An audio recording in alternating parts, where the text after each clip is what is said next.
Welcome, everybody, to the GWP. I'm Jose Sands. I'm here with... Hollywood Marcus. And Big Ralph. we're here to talk about wrestling this week, what could have been, what should have been, and what was. Now, to start things off, we're going to rip the Band-Aid right off, okay?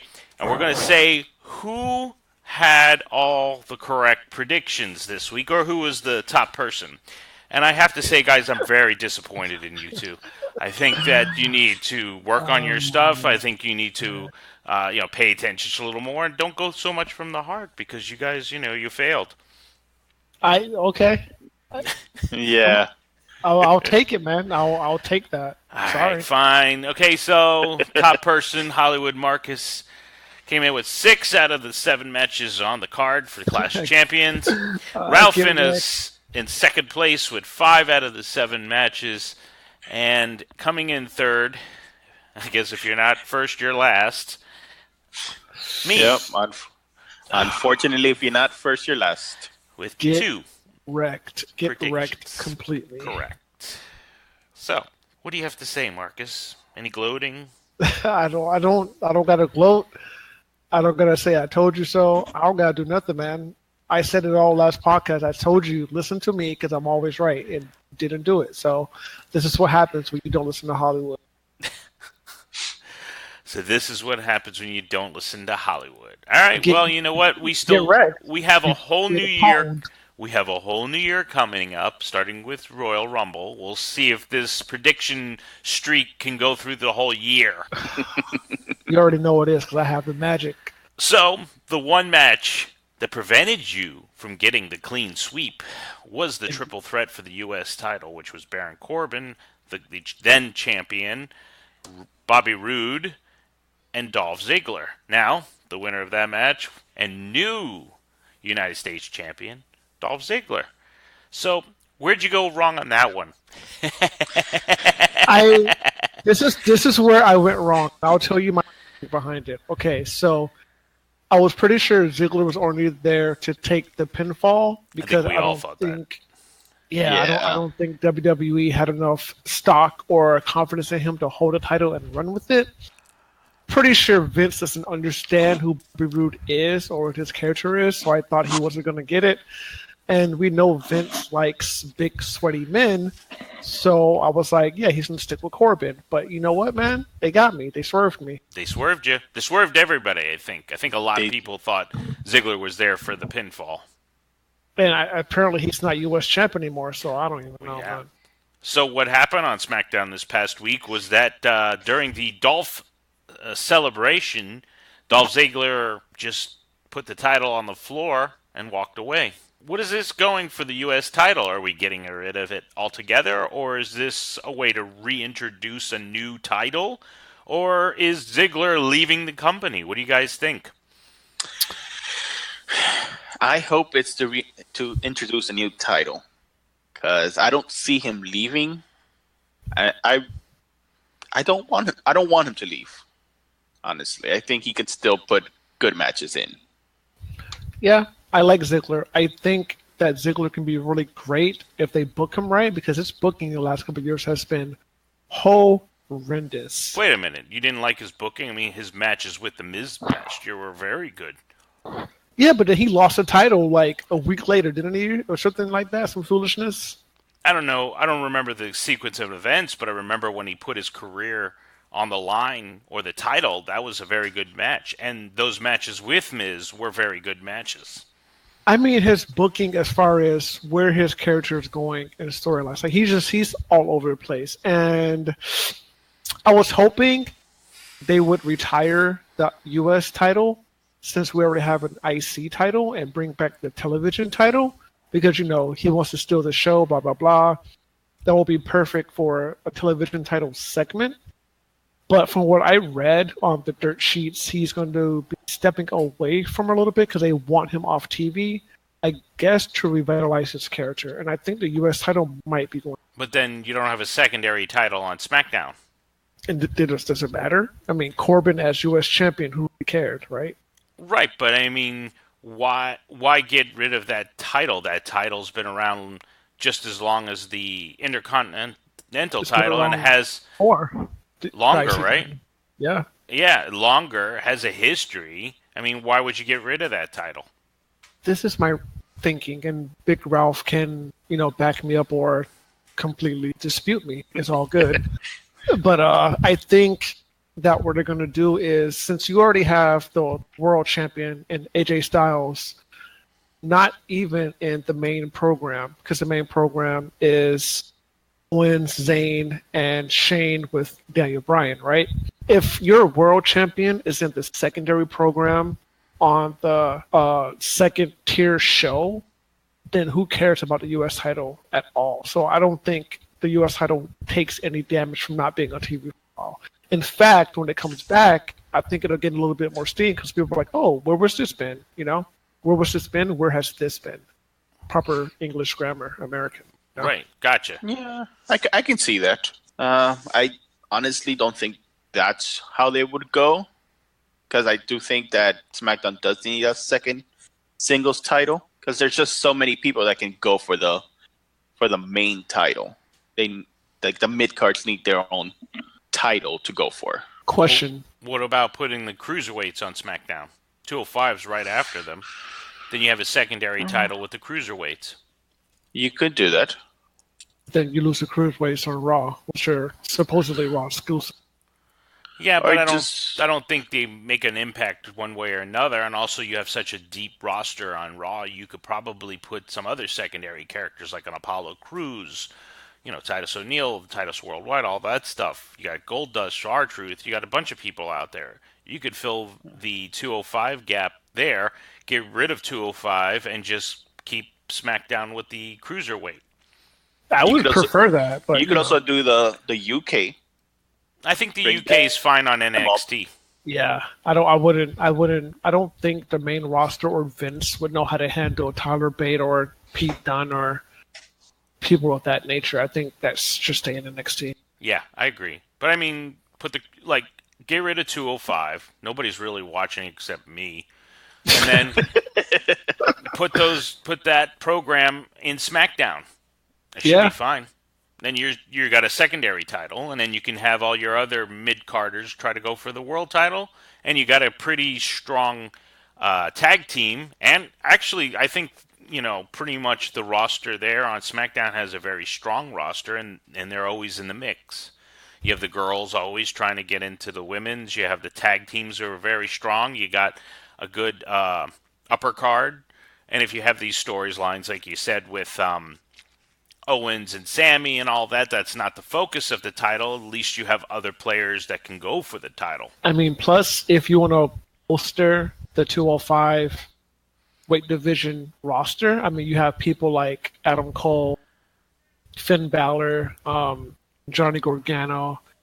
If you put those people on Tuesday, that's instant name recognition, and you have people who can carry that brand. If you take it away from Monday nights and put them on SmackDown, because those 3 people I just named can carry a whole show. Absolutely. Oi, but I have a question for you both. Go for it. Do you think that Charlotte being the women's champion overshadows the U.S. title or whoever holds it, just because of who she is? No, I think they're unequal. I would put them at equal. Yeah. I don't see one higher than the other. So you don't think Alexa overshadows the IC? Well, right now, no. You got a Roman with the IC. Yeah, I think it depends on who's holding the title. Like if it's Corbin, I do think that she overshadows him, just because she is Flair. And she's really good. Well, yeah, but like if you had Ziggler with the title, I think they would be on even ground.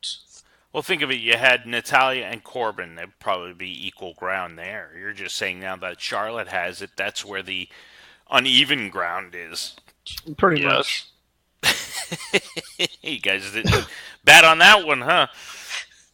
I mean, yeah, I gotta agree. I mean, I think Charlotte Flair overshadows Corbin. She even overshadowed him in NXT. So, I mean, the only thing he has going for him is that he won the Andre Memorial Battle Royal, and Really, Yeah, what but did I say? What did I do? Nothing. you can only claim that for like the 1 year until the next memorial, because then you Yeah. have another champion. Yeah, Mojo. Mojo's the latest. Yeah. Apparently, all the memorial guys go on SmackDown. Well, no, Well, no, no. Big Show Big Show and is. Cesaro were the other ones. Okay, so never mind. That theory is out the window. Well, it's 50-50. Yeah, 50-50. Okay, so let's talk about SmackDown. What the aftermath of Clash of Champions was. Uh, Clash of Champions had this, not a main event, but a secondary main event involving Shane and Daniel Bryan, double referees. The match was good. I think the ending saved it, between the conflict between Shane and Daniel Bryan. So they come out on SmackDown the next Tuesday, and they bat back and forth, but nobody really. I guess there was no finality.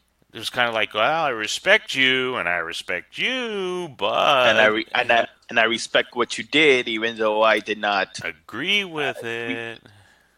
I hate that open-ended So, storytelling. but it kind of left, and that's is my opinion, an idea that Shane might go heel. I think that's what's going to happen too.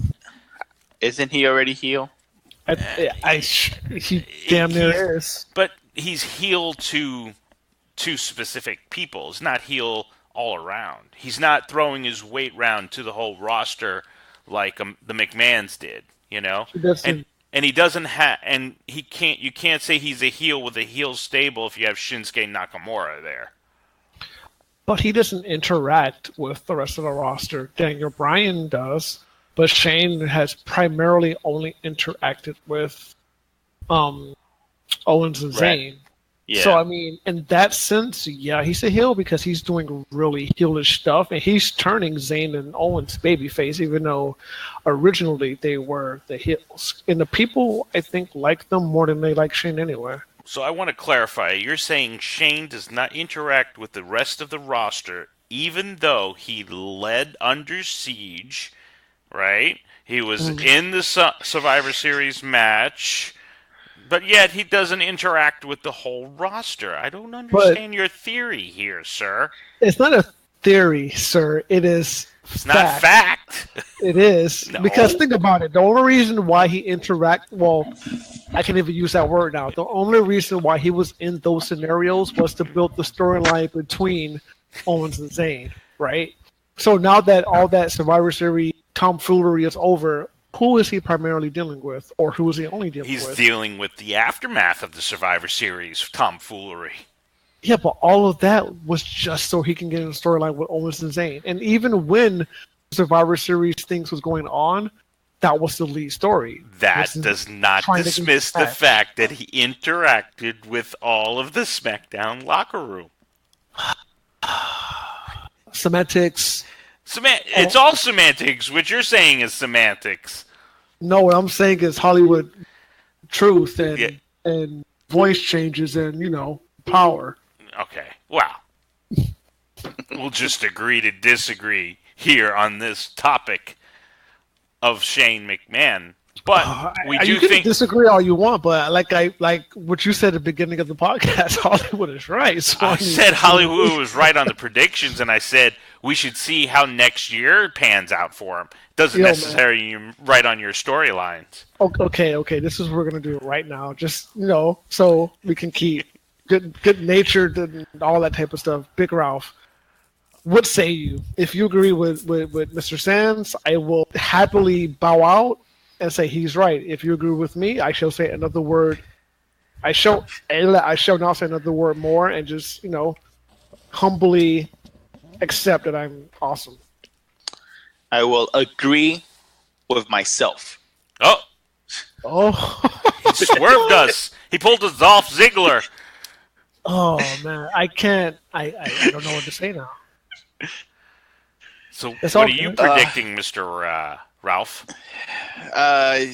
Honestly, that whole storyline just has me kind of So I really don't care either way if he goes full heel. Actually, I don't want him to go full heel. To be honest, I don't want another McMahon versus the roster again. Agree. It's Is been it? played out. It's been played out so much.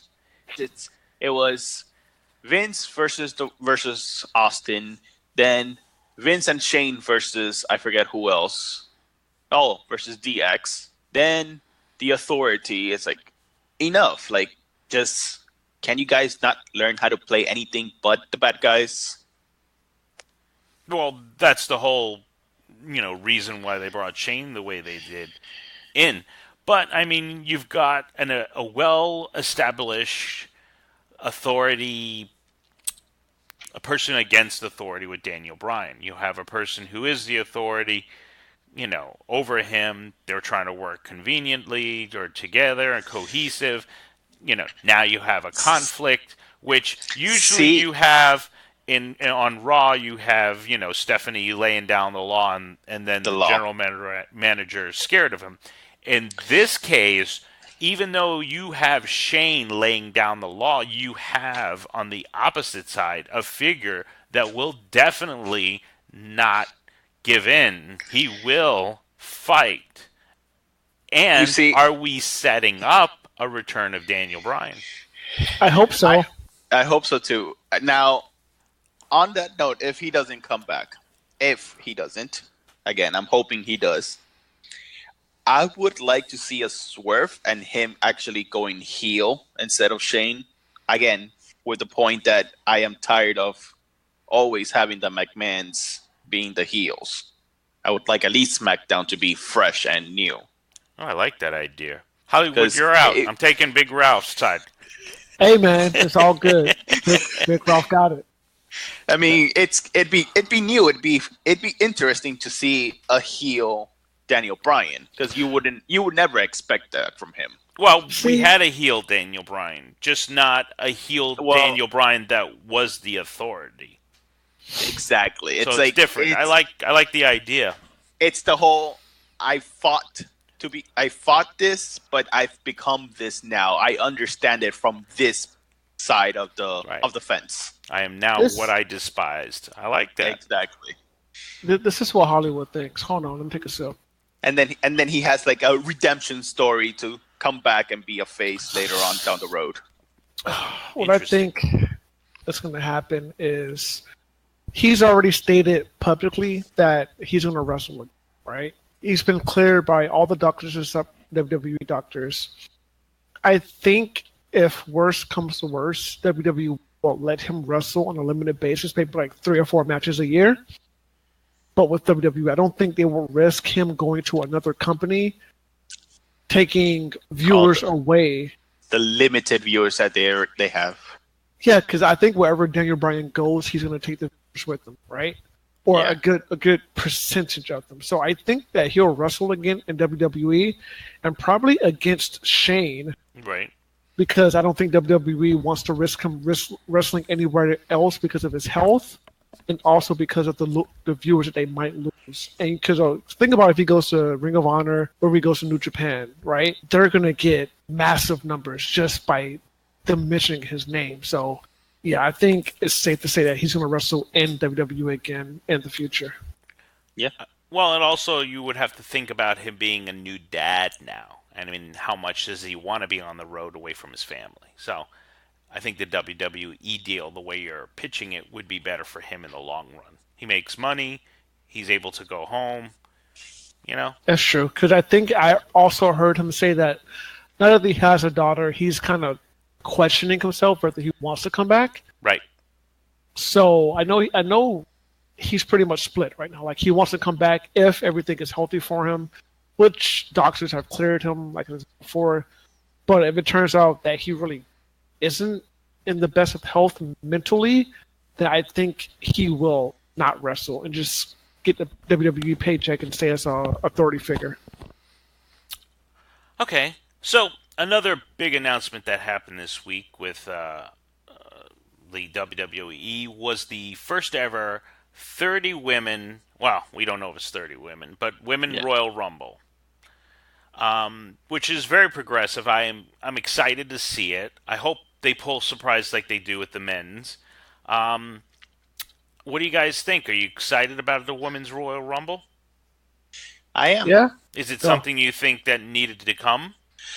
Like, should we have it? Or do you think it was a good idea? Well, Are you just like in the past they didn't have the correct talent? Now they have very good talent, and it would be an interesting match. now they have a good roster, and they actually have enough people. If they're gonna do a 30, they actually have enough that they can do it. I think they have like 28 without the champions. Last time I counted, and they could do 2 surprise entrants. Okay. It's, I mean, this year alone, we saw the first Hell in a Cell for women, and we saw the first Money in the Bank for women. So this was coming. They were already setting up for it, and I actually, I'm looking forward to it. If you were gonna book surprises, which surprises entries would you have? I'd have Lita. Trish. That's my first. Now, they might not be able to get this other one, but I would hope they can. It would be AJ Lee. No, I don't think Nah, that's happening, dude. Not gonna happen. Again, I know it's not going to happen. It's you said who I would want. It's true. I did say her. that. If I'm booking it, I'm booking her. Okay. I think if you promote, I just had her name. I just had her. Oh, Trish. one more. Trish. If you get Trish, then that's it. It's a done deal.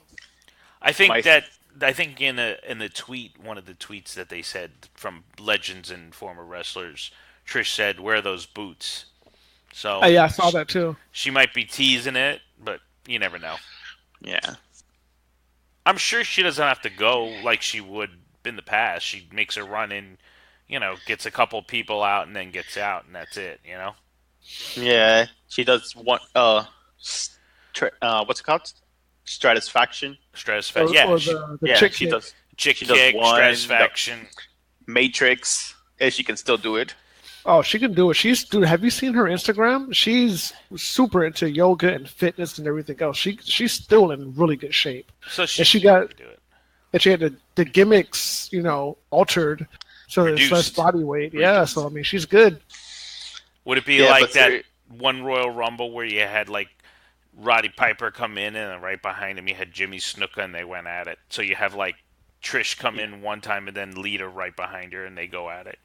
I would do Yeah. either Trish and Lita or Trish and Mickey James because That's right, Mickey's there. That's a good one.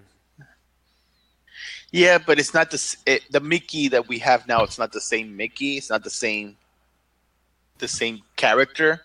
or I Does mean, it matter? So you could always do Trish and Lita because regardless, they always had that feud, and it's a longer feud that they were having.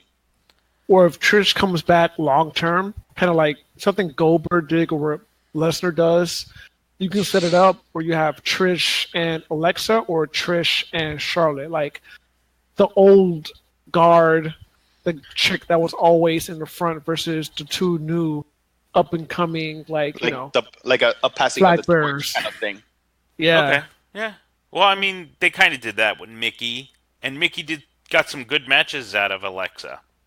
Yeah. Oi, but are we forgetting somebody? Who? You know who? Do I have to say the name? Yes. Miss Ronda Rousey. Yes, I heard that she might make a surprise entrance into the Rumble. She was my third pick, but you didn't let me talk. You said it first. Well, Oh, you should have came up, man. Should have did what you had to do. No, I didn't think you would say it. But anyways, Oh. I do agree. She would bring in a good crowd for the Rumble. yeah, there is a buzz. And you And know what? So they- many people tune into the Rumble, so I don't know if you need to promote her. I think her just showing up would be amazing. That pop Yeah. would be. It'd You be already have kind- Shayna Baszler, so I mean, Yeah, you have her coming to NXT do you do NXT or just shoot it straight to the top? with You- Rousey. You would do straight to the top. I think she is a big name, kind of like AJ was. That he just went straight to the main roster. Yeah, but AJ's in the profession. We don't know what Rousey can do. True. So, I mean, Rousey would be a good pop would be somebody that, but I don't know if you promote her, and I don't know if you keep her there. And with your 28 that you stated earlier, you're probably counting NXT in that 28, correct? Yeah. So, I mean, think I even am. if Rousey comes in, her going to NXT would be fine. I mean, it depends on her level. We don't know what level she's at in wrestling. We know what level she's at in UFC, but what could she be doing in wrestling? We don't know. I would I think guess that so. with her athletic background and her training, she could probably pick it up pretty quickly, but But you I think also she don't would know. be kind of like Shayna Baszler. Yeah, but Baszler's going to NXT. I would try her out NXT before throwing her up on the main, you know? Especially if you want to make her a dominant person, which is kind of where they want to go. And then build her on NXT. You know what? She's too big of a name, isn't she, to be on NXT? That's the thing. That's why I'm saying, like, I think they would, like, thinking business wise. What's best for business. Let me just do that heelish right there. I think you would send her to the main roster because she draws in the big bucks.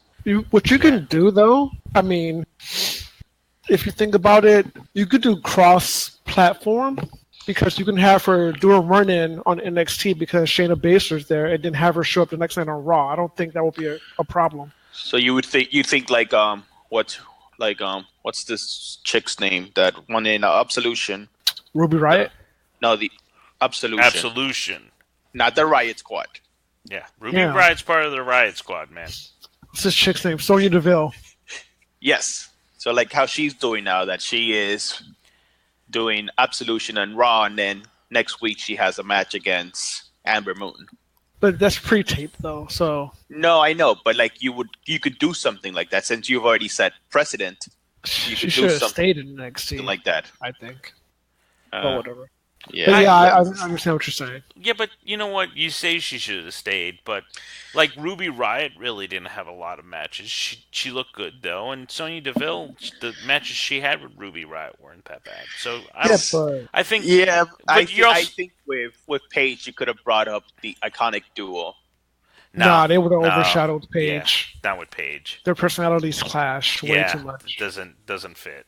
It's a good Well, idea, but just doesn't that's fit. why it leads to a backstab. Like it always, like it's going to happen eventually, anyways. Yeah, Goddamn, but man, you you know expect Paige to be the backstabber. Do you, though?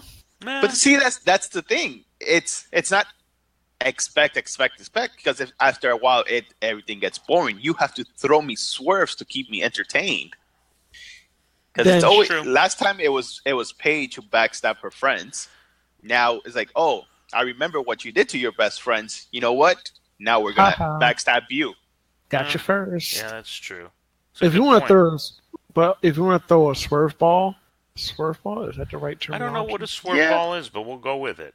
If you want to, if A you want to switch up. swerve, yeah, if you want to swerve somebody, I would have Ruby Riott be Sister Abigail. Now you're just talking nonsense. What's wrong with you?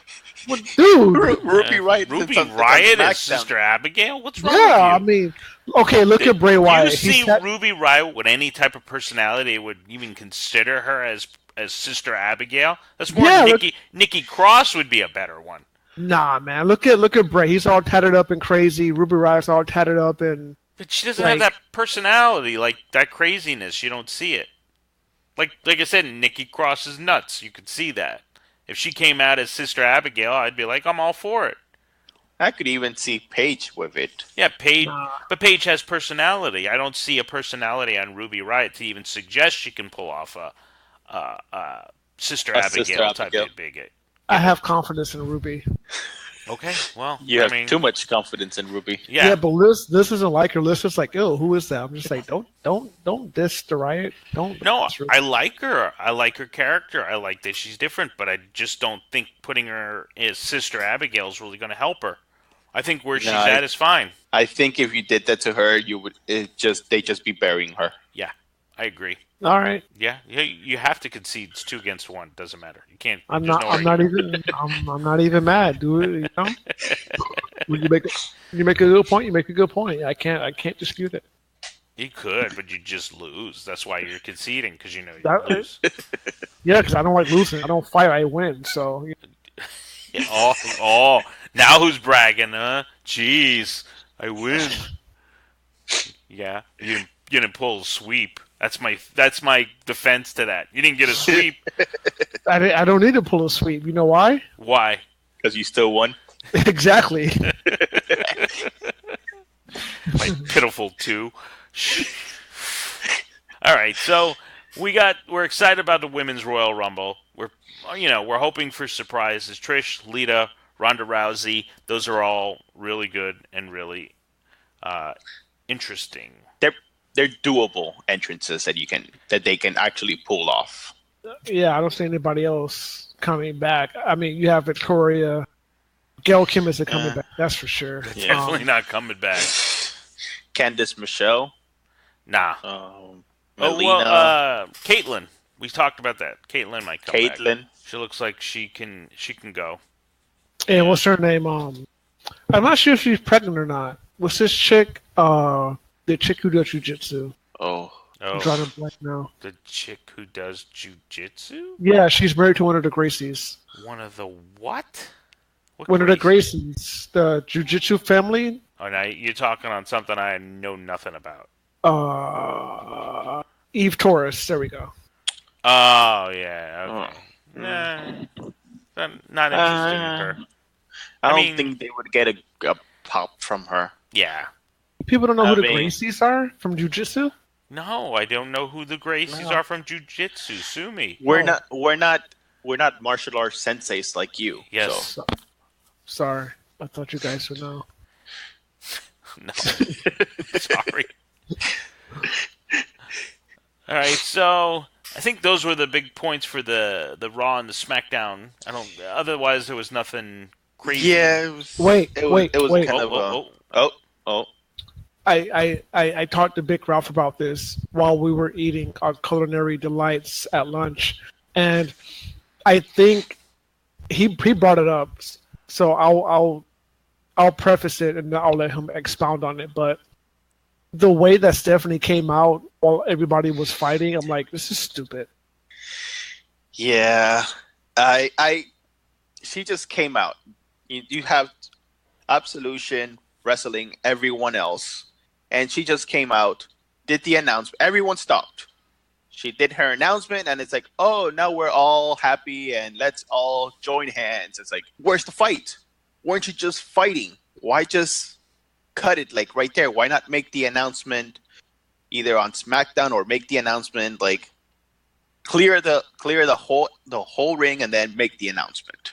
Yeah, I agree with that. It was kind of like a the heels are going at it with the quote unquote baby faces, because apparently everyone else is babyface in the roster. Yeah, and then it's like, then you see them holding hands, and I'm like, really? I mean, I guess you could have done different ways. It says, she could have came out and stayed towards the top of the stage and said, "Stop it, you guys! If you all want to,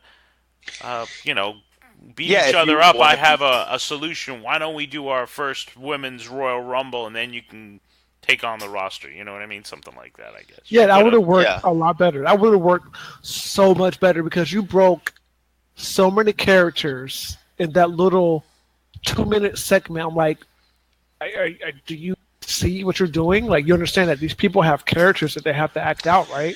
Yeah. Yeah. But it's a big... Unfortunately, she's married to the man who first broke character, so I'm not surprised there. I hate the way they did it. Yeah. I can see that. I can understand that. Or be like, have Stephanie come out after they beat each other to high hell, have her stand on top of the ramp, and just be like, okay, no problem. And then have either Corey Graves or Rebecca go like, what is Stephanie doing here? Oh my God, what does she have in store? And then since they love to use social media, just put something on WWE.com or Twitter, be like, so you guys want to fight? Huh? No. I think that announcement's better for her to come out and say it.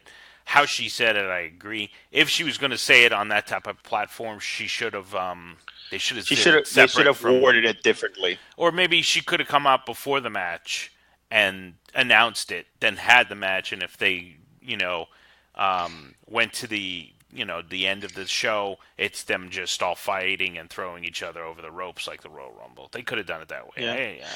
I don't know. You're right. The execution was a little weak and a little muddled, but the idea of it, I like the idea. Yeah, Before we switch topics from the Rumble, I have a question. Uh-oh. Yes. Because there is one female wrestler, which I just remembered, and she was a champion. Do you want her in the Rumble? And this is Stephanie McMahon. No. No. Okay. The only way I would want her in it is if Rousey was in it and those off and Rousey just beat the holy hell out of her. That's the only reason why I would want her. That would be good. That's a good idea. Like, say, I'm going to be in the first Rumble too, and then have her have a whole shtick, and then the surprise entry would be Ronda kicking her out. That would be great. I wouldn't mind that. Then you set up WrestleMania between Rousey and Ronda. And then you give her time to, practice, because we don't know how good her skills are, to see where she's at. Yeah, she might go shoot on somebody and break their arm for real. Yeah, but then again, I don't think Stephanie is the right person to carry Ronda. You know what? As much as I talk about Stephanie and how she's not really the best for business, she is actually pretty good in the ring. I'm not gonna not as far as I want to say as good as an Asuka or Ember Moon. Or she's gotten better from her old days. She can sell her ass off, and she can make you believe that this person's really killing. I think that match with Nikki Bella, or is it Brie Bella? I don't remember. Brie Bella. Yeah, I mean, as much crap as I talked about Stephanie, I mean, she made that match look good. Yeah, I think the character that she's built around herself is what sells more. And we know she knows how to take hits. Oh, she goes through tables and everything. Yeah. I mean, it's like Alexa. Alexa's not the best technical wrestler if you think about it, but her personality makes up for it, and you get excited. And she's getting better as they go. So that damn Alexa. You know how I feel about Alexa. We know how you feel about Alexa. I think everyone who listens to us knows how you feel about Alexa. So, what else is going on? I forgot. So we got then Raw and SmackDown, and now NXT. So in NXT, we had Lars Sullivan fill out the last of the Fatal 4-Way. So now it's Killian Dane, Lars Sullivan, Johnny Gargano, and Aleister Black. So this is shaping up to be a pretty interesting 4-Way.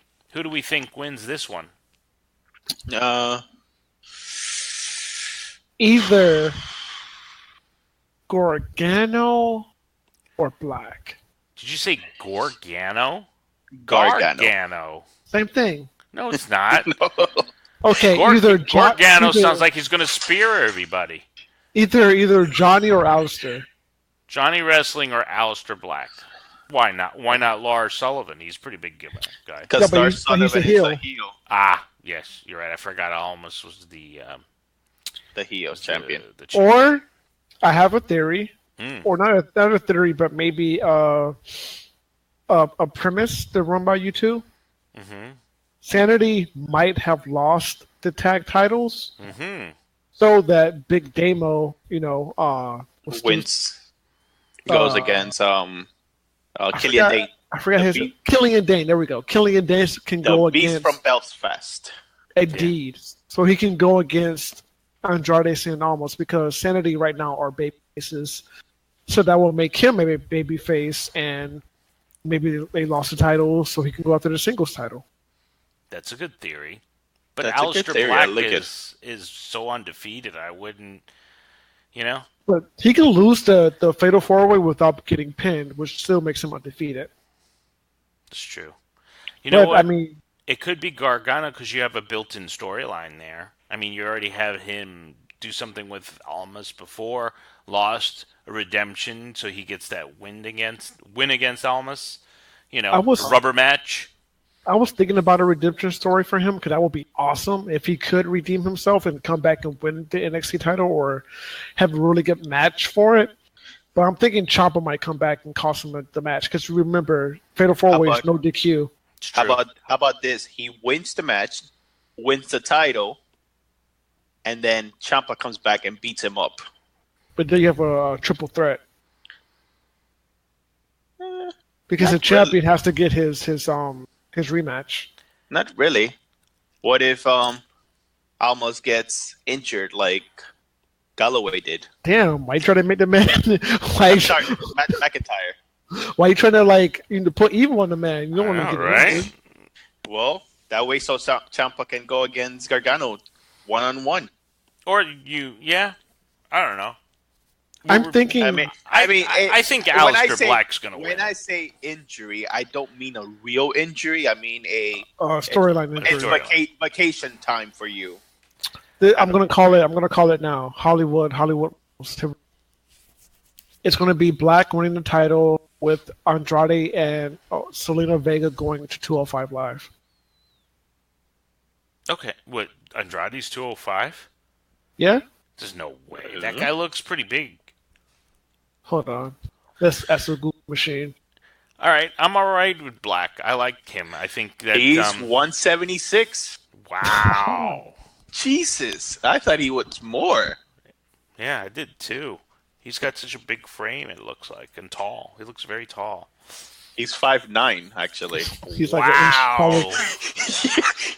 TV totally messes with your mind, doesn't it? That it does. Like Pete Dunne looks heavier than what they built him at. He is. He's 205. 205, and I'm like, He's like what, 5'9", 5'10"? This is what we want. We want dead silence on a podcast so you can look up what the hell Pete Dunne's height is. He's actually 5'10". Yeah. Yeah? I don't know. Speaking of Pete Dunne, we'll get to him later. Yeah. In TV, he looks shorter to me than Cien Almas. No, but he's a bruiserweight, man. He is the bruiserweight. All right, so we got that coming up. And let's talk about Pete Dunne. I mean, did everybody see that match on NXT for the United Kingdom match against Tyler Bate? I sat in my room and I was playing Warcraft and doing the things that Hollywood does on his free time. And when that match came on, everything stopped. I got my drink of happiness and I sat and I watched it in its entirety with no interruptions or distractions. And I have to say, Pete Dunne versus Tyler Bate number 3, top 3 matches of the year for me. I didn't like it as much as I liked 2, the one in Brooklyn. It was a different type of match. It was a bigger crowd too. Yeah, I liked it. I thought it was by far it was my favorite match for the whole week. Okay, I could see that. I mean, it was very good. I'm not saying it was a bad match. I'm just saying that if I were to compare the 3, I think the Brooklyn one was better. It was they did different things in this. The 3 matches, if you look at them, had different styles to it. They did different stories. Like this one was more about Tyler Bates' finger and him manipulating him and doing all that stuff. I like the pacing though. Yeah, the pacing, they took their time. Do you think they went overtime too? Did they? Mm-hmm. Well, because the show usually ends at 9 o'clock, and it ended like 9:10 or something. And even the commentator said, "Oh, we're going overtime. We're not going to stop until this match is finished." Yeah, I just thought they weren't going to go another commercial or something like that.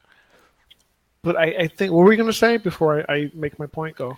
Oh, where was I going? Oh, since these guys had 3 matches, which were distinctly different, and people consider very good matches, do they go up there with the Okada Omegas and the Flair and Steamboats? Oh man, that's a hard question to answer. I will concede with Hollywood's answer on this, since he's more of a Flair Steamboat fan. But if you take the 3 of each of them, if you take Flair and Steamboat and you take Okada and Omega, those 3 matches were distinctly different between each other and in the series, right? Because you can't compare the Okada Omega to that. There was 2 different styles going on, more high flying. These guys do a little bit of what Flair and Steamboat did and what Omega and Okada did. So they took from like 2 different eras and molded it into this one series. Well, I mean, I could. Okay, this is what I think. I think Steamboat and Flair, or let me rephrase, Okada and Omega, not parody, but mirrored Steamboat and Flair, where Steamboat won the first match. He won the second match, which was a 2 out of 3 falls match. And then Flair came back on his last chance and won the title, right? With Kenny Omega and Okada, Okada won the first match, won the second match. No, the second match was a draw. And then Kenny Omega's last attempt, he actually beat Okada, even though it wasn't for the title, right? Right. With Bate and Dunn, Bate won the first one, and then Dunn won the second two. And the hype behind Flair and Steamboat and the hype between Okada and Omega is much greater than the hype between Dunn and Bate. So yeah, I can't compare Bate and Dunn. I can't compare the trilogies. I would have to say that the two that you mentioned, Okada and Omega and Flair and Steamboat, are in a league of their own. Because they drew better, is that what you're saying? Not because they drew better, but I think the whole aura behind those matches is on a different level than the aura between Dunn and Bate. I mean, I think if more eyes were on it, and it was on not the network and on, say, USA Network, I think you can compare the two. But at this point, I don't think enough people, I don't even think the general WWE audience know they had a match, because they don't all have the network and they don't all pay attention. And I mean, so with some people, you basically are saying that it's about the drawing, because you're saying pretty much that the platform they were put on, being Wrestle Kingdom and G1 and all that stuff, and the names, Flair, Steamboat, and those platforms that were put on are the only difference. Not so much the performances. The performances, I think, stand on their own. And I think the performances are comparable to each other, but I think the aura around the matches aren't. But the aura around the matches have to do with who was in it and the platform that they were on. It's more the names of the people on the platform than the actual work, is what you're saying. I see your point, and I can understand your point, but I mean, Full Sail University, you're going to get packed regardless, because it's the same people coming to the shows every time. Now, if all 3 matches were in different arenas that got maxed out, then yeah. Well, let's look at the Tyler Bate and Pete Dunne 2 was in Brooklyn, which was the normal arena, not Full Sail. Barclays Center. Barclays Center, which was sold out, I'm assuming. I don't know the numbers, of course, but I'm assuming it's bigger than the Full Sail. Exactly, yeah, it is. So, that was a big venue. Okay, but then the 1 and 3? 1 was not in Full Sail. That was in Britain for the tournament. So that's a different atmosphere. Plus, you were doing a special highlighting all the UK stars. This is the only one where you're saying the Full Sail, that really becomes a factor to know that there was a third one. You know what I mean? So if you think of the UK tournament, then Brooklyn, 2 big venues, and now this. So, and what? Meltzer didn't comment on these matches, and that's the difference? You know what? I don't know if the names, like you said, maybe because it's Tyler Bate and Pete Dunne, where the normal American viewers don't know who they are, it's also not drawing. But if you are like us and you watch the first match, then you watch the second match, and you heard that they're going to have a third, you're tuning in because you know how good they are. But maybe because, like you said, the general public of WWE doesn't know who they are.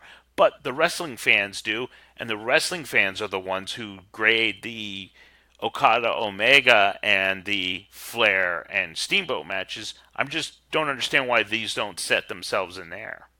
You know what? Based on that logic, then yeah, I have to agree with you.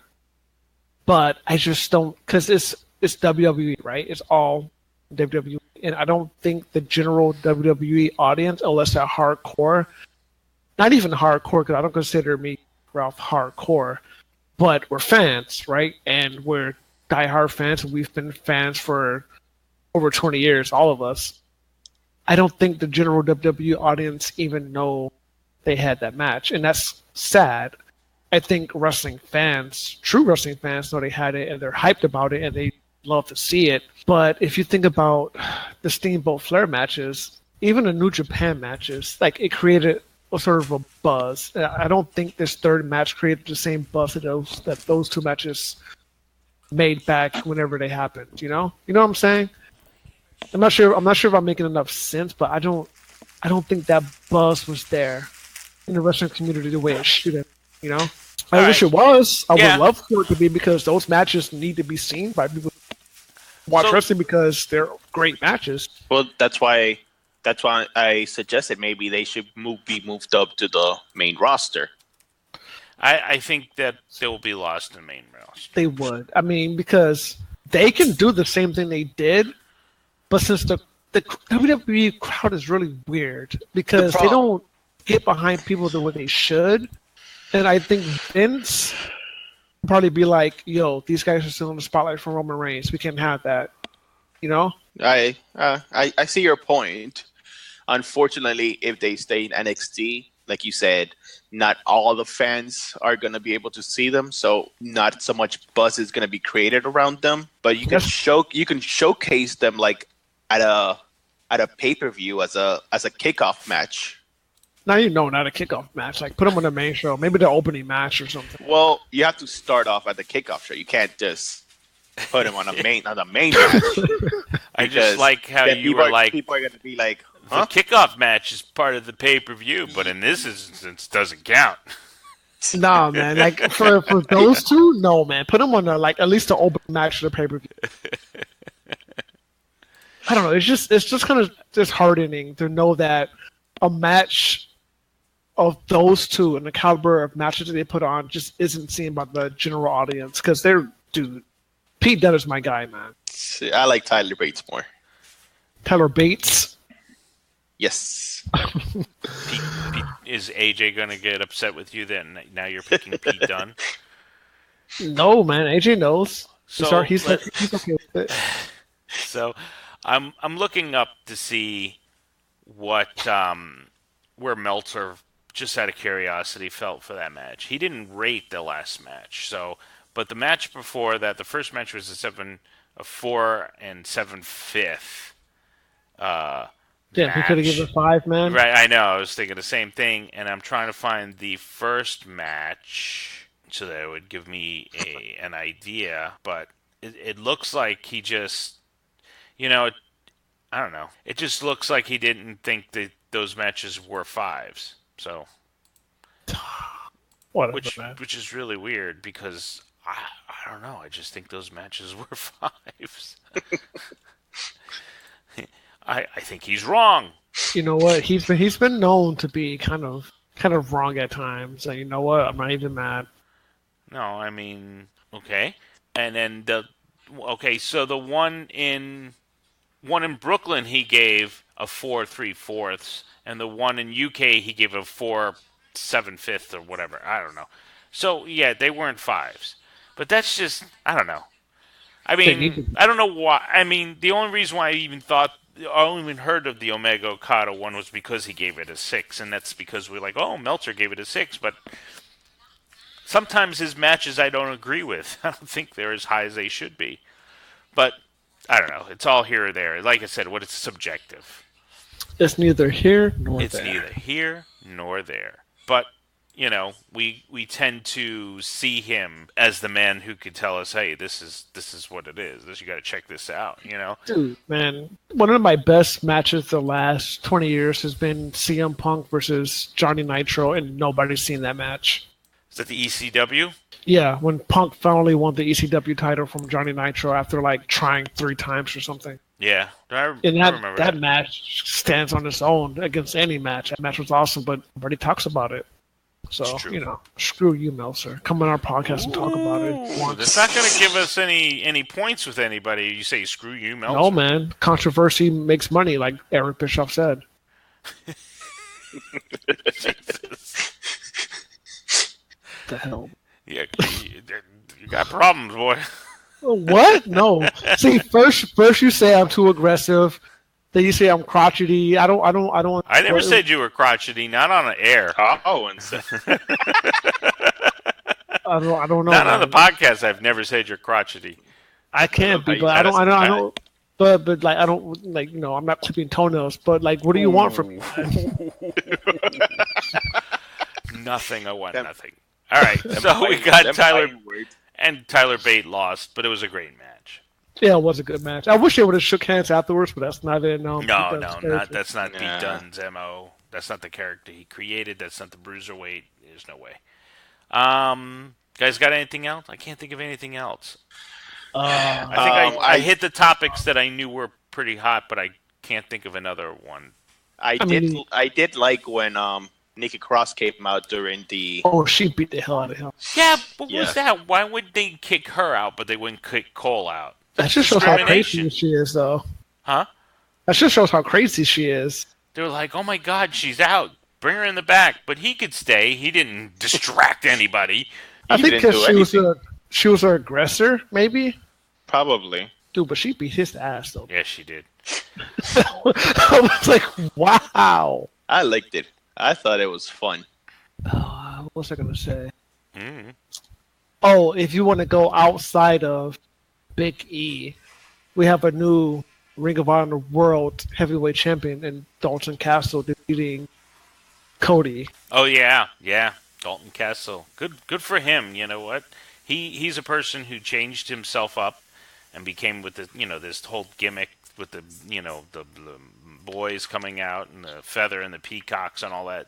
He built that character. People got behind it, and now good for him. I'm always glad when somebody who put that much hard work into who they are and where they become a champion somewhere, and it's well deserved. Where do you think that puts Cody? Because next year he was trying to make a 10,000 seat show with the Young Bucks using his own money. Do you think he can still do that without being the world champion, or do you think he gets it back? You know what? I think that with the Young Bucks and him and doing maybe even Elite, getting Kenny Omega in there, he can do it. They can do it. Yeah.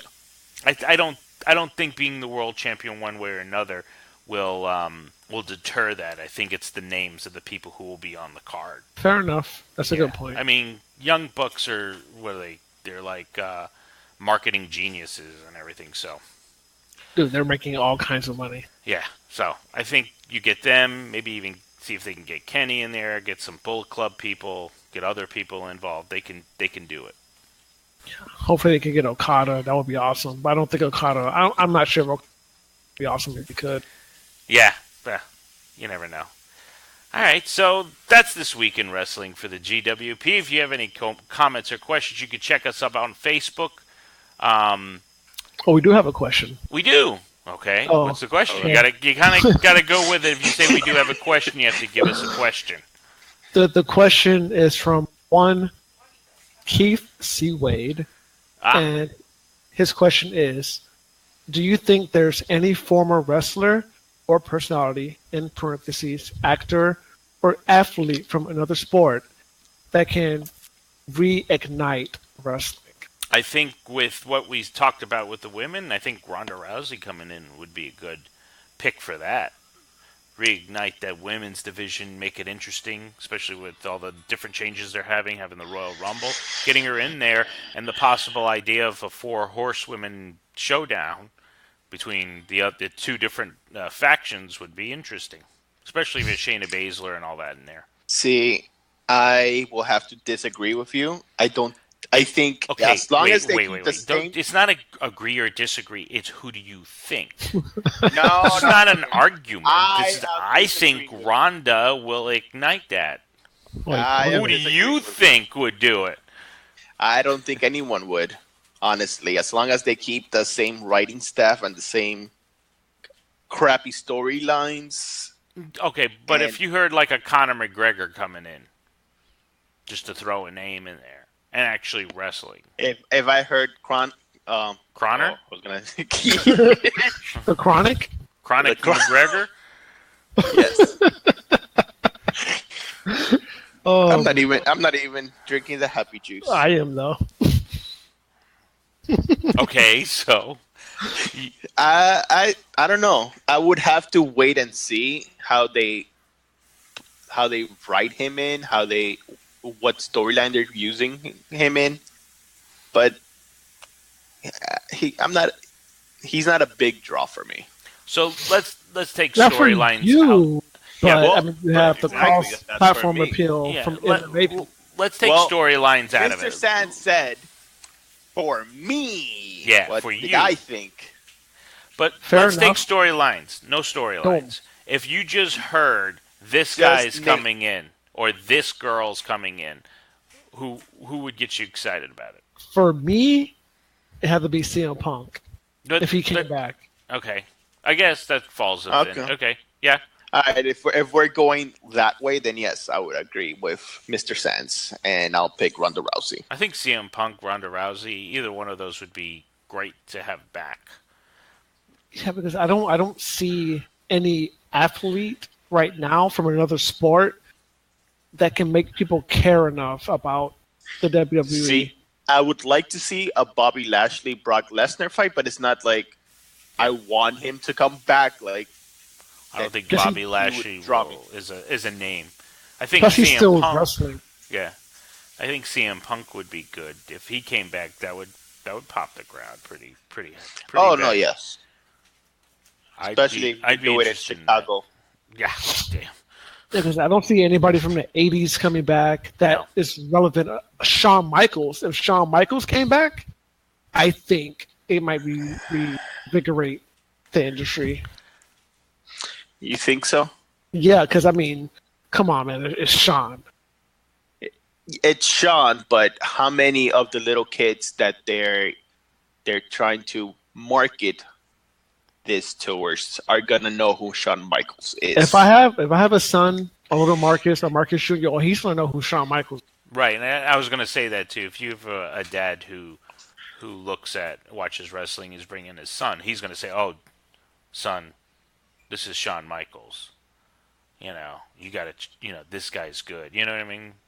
Yeah. I mean, yes, he would know who he is, but would he be excited to see him? Watch him in a ring. Yeah. Okay, but now we're going off topic. The topic really is what would reignite, not what would excite a little kid. That sounds wrong, by the way. Yes, I realized after it came out of my mouth, but I didn't want to focus on it. But what would reignite interest in wrestling? What would reignite the fandom? Yeah. Okay. You can't say The Rock because The Rock always comes. The Rock always home gets a I mean, pop. I mean, if he came like in a regular, maybe, but he always comes around. He's always gets a pop. Can't stay. If he came maybe full Stone time, Cold going full time and wrestling. yes. If that we got might- one more match with the Stone yeah. Cold, yes. That might change it, but that would be a one-off. That wouldn't be something you can bank on. I'm thinking like long term, like a Ronda Rousey is more long term. CM Punk would be long term. I have a question before we switch and go to our match of the week. Given that Jericho is going to New Japan for this match against Kenny Omega, do you think his reintroduction into WWE will do anything to the product as far as rejuvenating it? Say it again. I'm sorry. Damn, man. No, Okay. knows. Do you think that Chris Jericho, after his match with Kenny Omega and all the international publicity is going to get, do you think him coming back into the WWE storylines will revigorate the brand? Yeah, why not? Sure. I mean, he's been around. It's not somebody you haven't seen in a while. I mean, didn't they introduce him as Jericho from WWE in the first? Or maybe from that company, quote unquote? Did they say that? I forget how they introduced him. Yeah, I But don't remember either. everyone knows who Jericho is, and Jericho's been a WWE guy since he came from WCW. So him being WCW. out there, what? WC Dub. WC Dub. So everyone knows who he is. Yeah, everybody knows Jericho. If you don't know Jericho, I don't know where you've been, man. You need Under a rock. I'm going to give you a drink. I'm going to sit you down. I'm going to make you watch Jericho versus Michaels, and you're going to enjoy it, and you're going to learn, and I'm going to educate you Hollywood style. There you go. Or just watch Jericho versus The Rock, and in the same night versus Stone Cold. Toma. And he wins both. Spoiler. For you people who know Spanish. All right. So that I don't know how to answer that. You guys are just a little. So I like how he's just like, all right. All right. So that's our. Thank you very much, Keith C. Wade, for your question. I hope we answered it to your liking, and give us an idea who you think would be a personality would help reignite or reinvigorate the wrestling companies or interest or whatever. On that note, here at the GWP, we like to give our what we consider a great match. This week's pick was Hollywood Marcus. Mr. Hollywood, what was your pick this week? My pick was Jerry Lynn versus Mr. Monday Night, Mr. Thursday Night, Mr. Friday Night, Mr. TNA, Mr. Pay-Per-View, the whole effing show. Rob Van Dam. For the ECW World Television title. From Living Dangerously in 1999, one of their pay-per-views, ECW.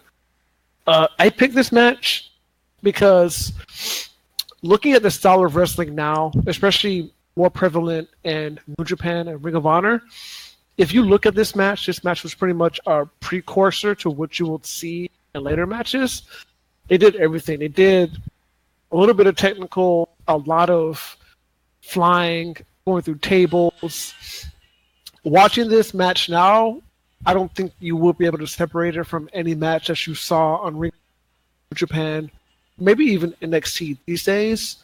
And it was ahead of its time, being from 1999. And watching this match, you can understand why Eric Bischoff and Vince McMahon kind of wanted to snatch up all the lightweights and cruiserweights and put them on their show to showcase them, because, I mean, this match for me was pretty much an instant classic as far as like physicality, stuff that wrestlers could do, things that I've never seen before. I would just watch this match like, wow, dude, I wasn't expecting that. And everybody was pretty much over. I mean, RVD was over. The crowd was chanting, whole effing show. By the end of the match, they were chanting, new effing show for Jerry Lynn. And even the manager, Bill Alfonso, was over. The referee's over. It's just one of those matches where you watch it and you get sucked into it and you can't stop watching until it's done. And when it's done, you're just like, damn, like, is there more? Can I have more, please? You know? It wasn't a technical masterpiece, but I think it was pretty awesome. Meltzer gave it a 3.75 or something like that. Whatever. Screw his rating. I don't care. But yeah, this match was great. And at the time, you can tell that the company put a lot of stock in RVD because he was one half of the tag champions and the world TV champion. He held that title for 18 months, you know, before he broke his leg and had to give it up, had to relinquish it. Or his ankle, I don't remember. I mean, dude, like this match was awesome. I don't have anything bad to say about it, only good things. And yeah, I think it put Jerry Lynn in a spot where they're like, okay, this guy's legit. He can go. Let's give him something. Let's work with him. And Jerry Lynn ended up winning the ECW World title. And surprisingly enough, RBD never did in the original ECW, which I thought was ironic. Yeah. Any thoughts, comments? Ralph? Nope. You pretty much said everything. Wow, man. I know, Ralph. I hurt a little bit. I was like, damn, man. I know. Like, we're all like, you know what? Meltzer's not that else? far off on the 3.5. What else do you want me to say? Like, you said everything that needed to be said. I agreed. I agreed with you 100%. The my only take, it was a little more of brawl than any other matches that you yourself have suggested before. That's true. I think Like, you went to the you quote went to unquote two extremes. extreme.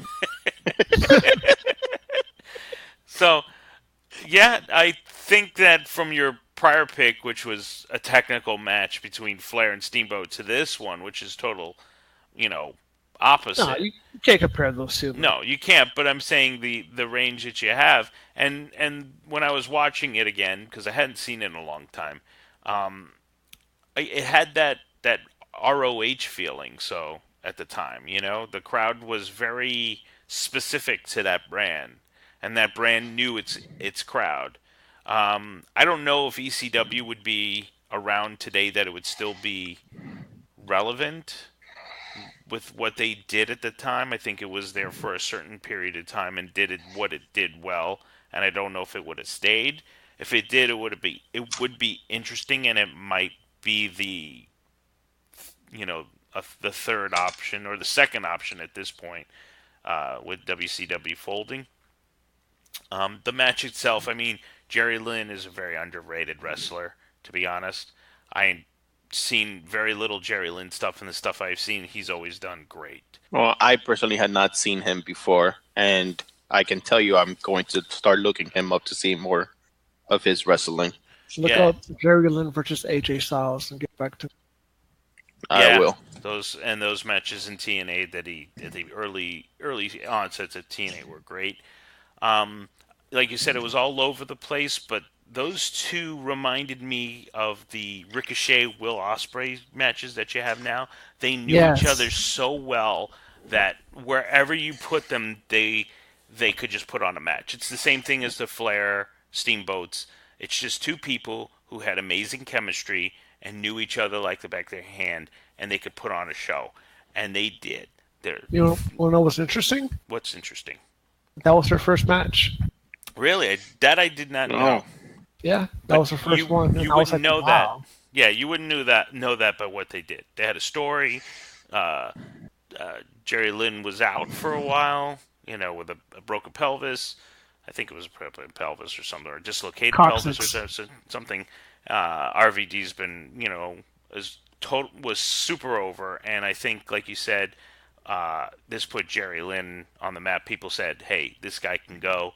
Those two put on amazing matches. Um, and as a fan at the time, ECW is very hard to come by. So when you hear something like you got to check out Jerry Lynn and RVD, then that's another one of those that you go, okay, I got to find this match, and how am I going to find it? Because at the time, YouTube and all those other internet didn't exist. You had to find somebody who had a tape Yeah, you had the tape or trader, but yeah. So those matches when at that time when you heard about it, it's the same thing as now, but it's just harder to find. When you hear about it, you go, I got to see that match. And we all heard ECW. We all heard the things. It was the same thing, like I said, we were talking about Terry Funk and that match that he had where he won the ECW title. You heard about it, you wanted to see it, you had to figure out how to find it. This is the same thing. You yeah. heard about all the matches between Jerry Lynn and Rob Van Dam because this is the first one, but they had others which were yeah, equally as great. So once you heard it and you were like, okay, and you tried to find it, you'd find it, and then you hopefully got a good copy to watch it because sometimes you got bad copies. none of that blurry stuff. And it's like I said, I take it as now when I hear about Ricochet and Will Ospreay, I go, oh, I got to see that match. I don't know them very well, but when you watch them, you could just tell that they know each other so well, and their matches are just well put together, and they're different every time. It's not the same match. Um, Same thing with where with Okada and Omega. I don't watch New Japan, but I heard about the match, so I went and tried to find it so I could see it. This is that example. When you get two wrestlers who can put on a good match and just know each other, and it's fluent, and it's got a point and a story, and you get invested to it. That's what it is. And this is why this is one of the great matches. And this is why it's on our list of great matches for our podcast. Well, good pick, sir. But good pick. Bravo. Yo, but like I said, man, like, go watch Jerry Lynn versus AJ Styles. It's on YouTube. Go watch it. Get back to me. Let me know what you think. It's on the network. Well, if you have the network, you can get it It's on not there. on the network. It is on No, the he's network. he's AJ talking about. versus Oh, Jerry Lynn. no, sorry, my bad. I thought you were talking about the current match. Yeah, it's not on the network. No, the YouTube. ECW one is. The ECW, but the TNA one, you got to go find that on YouTube, or I don't know if it's on Daily Motion. I know. It's on YouTube for sure. I just looked it up just to be sure. All right, so that's the greatest match of this week. Well, if you have any matches that you'd like to suggest or think that's a great match that we'd like to watch, please let us know. Either on our website, which is UGeekly, because we are part of the Unique Geek Network. That's UGeekly, UEEKLY.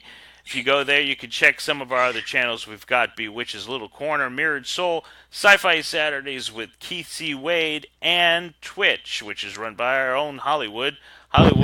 It was not updated this week, so I don't know what the heck you're doing. No, this week we're taking a break for the holidays because Santa Claus is coming. Oh, I thought you were doing like Zelda and. Nah, it's next week. I thought I was going to do it this week, but I thought about what, man? Santa Claus is working hard, so let me take a. So Santa Claus is working, so Marcus doesn't have to. Is that how that works? I don't know how it works, but that's my justification. So we'll be back next week with some. The hell was I talking about? Zelda, A Link in Time until I beat it. So if you like Zelda, and then you're gonna do raids on World of Warcraft. So wait a minute, you didn't do Twitch this week? You're not doing Twitch this week? I might do it for Warcraft. I'm not sure because we're not Fridays and Sundays. Well, we're not raiding Sunday because it's Christmas Eve. Art will be here. Look, raids. There is no holidays in World of Warcraft, so you should be raiding. Boy, man. Yeah. Hey, Christmas is usually at night. You could raid in the morning. There you go. Raid but by myself, like, come on. I'm sure you could get people. I'm sure you could find people on World of Warcraft that could raid with you. Ain't nobody got time. All right, that's it for us. Again, my name's Joey Sands. I'm here with Marcus. Hello, Marcus. Hello. Hello, Hollywood Marcus, and Big Ralph. And we wish you good luck in future endeavors. Damn! Wow. We're firing all the fans. Firing everybody. All one that put a question in. That's part of our group. I don't have a choice with Keith, so whatever. I gotta.